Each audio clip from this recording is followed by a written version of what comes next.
In this video, we're going to do an introduction to formulae, looking at it in the level of detail you'll need for functional skills maths level 2. Formulae is a subject that a lot of students find a bit intimidating. They see something like this. This is an example formula, and they don't know what to do because there are hardly any numbers involved, so they don't know where to start. However, for functional skills, we don't get into anything too scary. You can wait until you get to GCSE or A-level before you need to worry about these too much. So we'll have a quick look at them today, and I hope you'll feel they're not too bad once we have. Before we get into the detail, a couple of little points to make. The first is this word itself. This is the plural, so formulae means lots of them. If you're just talking about one formula, it doesn't have the E on the end. This is because it's a Latin word, so it uses an E instead of an S. The other thing you need to be aware of is the order of operations. So we're going to get complicated sums to do. We need to do the parts of those sums in the right order. So you should be familiar with BIDMAS or BODMAS. You might have used either of those abbreviations. This is something that tells you what order to do a sum in. If you haven't yet looked at this subject, you probably want to go away and do that before you watch the rest of this video. Okay, now with that out of the way, let's have a look at some examples. So, the formula for compound interest is this scary looking thing. And, well, I don't know, where do we start with that? This is the first thing to realize. By itself, all these letters are totally meaningless and you can't do anything with it. You need an explanation of what the letters are. So whenever you get a question about a formula, you should get something like this. This is the explanation of what each of these letters mean. So A is the total amount of money after interest. P is the principal, that's the original amount you invested. R is the rate of interest, and N is the number of years the money is invested for. Once we know this, we can start actually doing something. Not a lot until we've got an actual question to look at. So let's have one. Martin invests £3,000 for 5 years in an account that earns 2% interest. How much money will he have at the end of 5 years? Okay, so first thing to know about formulae questions is you need to have a number for each of the letters except one. If you've got one letter left, you're fine. But if you're missing more than one letter, you cannot do the question. In this video, we're always going to be looking at questions where this letter is the one that you don't know and you need to use the rest of the formula to find it out. I'll do another video looking at more complicated questions where you're missing one of these other letters. Okay, so looking at our question, we should be able to find a number for P, R, and N. Well, what is P? P is the original investment. So yes, we do know P, it's here. What about R? That's the rate of interest. Well, that's there. And N, number of years it's invested for, that's there. So we do know each of the numbers. We're fine, we can get on.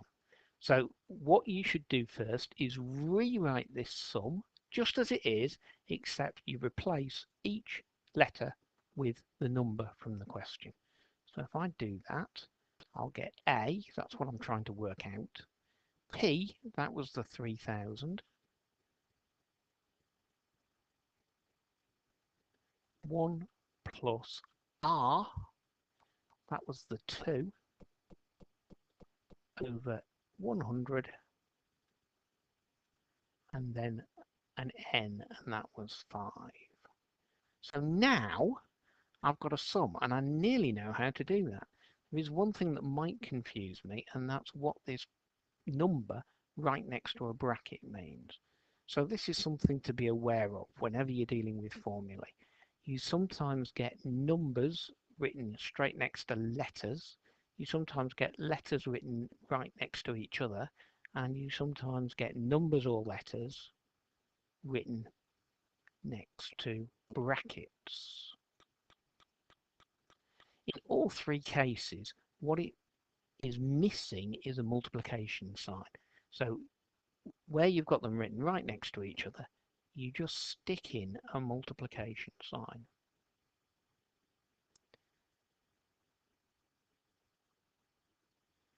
Now, we still can't do any of these sums because we don't know what the letters are.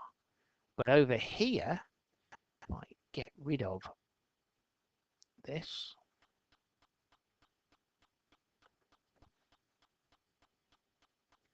get rid of that a bit faster. Over here, I do know what all my letters are. Well, except for the fact I didn't write the N in. That should have been a 5. So I can now put in the multiplication sign. And once I do that, I've got a sum I know how to do. I do need to remember the BIDMAS rules and do it in the right order. So with BIDMAS, the B stands for brackets. And a good idea is to write out the whole sum each time, but just do the bit you need to tackle first. So 1 plus 2 over 100 is easier to think about if you convert the 2 over 100 into a decimal. And that gives me 1.02.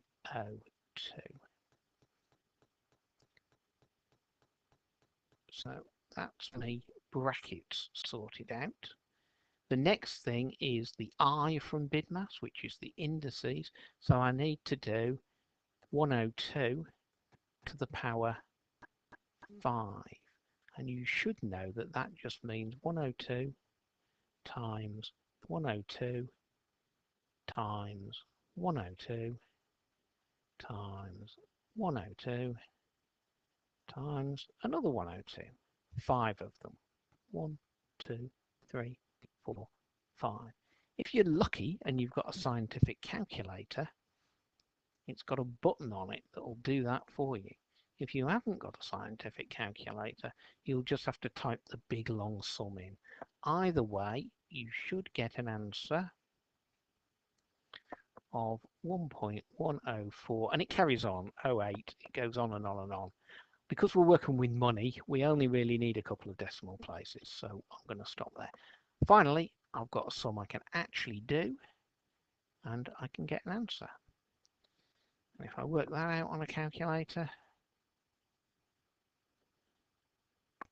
I get 24, and it carries on again, 24241, but because it's money, I'm going to round it off to 2 decimal places. So that's my answer. The final amount of money, the principal, sorry, the principal is what I started with. The final amount of money, A, what I started with, that's what I've been asked to work out. How much money will he have at the end of 5 years? Is £3,312.24. Okay, so that's an example of working with the formula.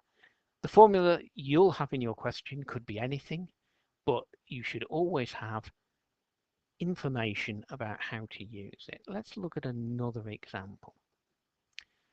The formula for the volume of a sphere is this: V equals 4/3 pi r cubed.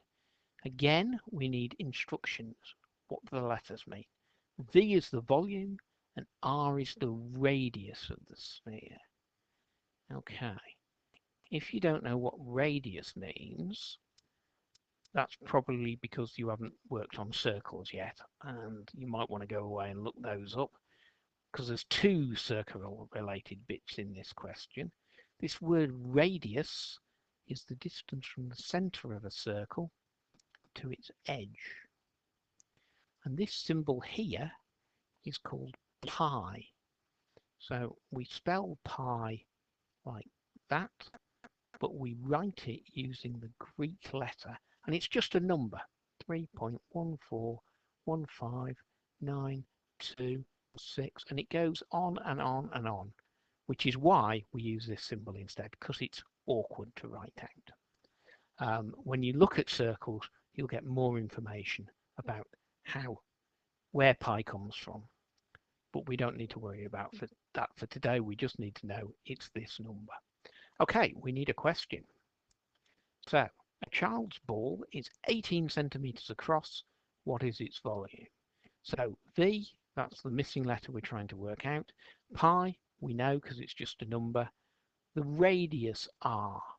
Well, the radius is the distance from the middle of our ball to the outside. We've been told the distance all the way across.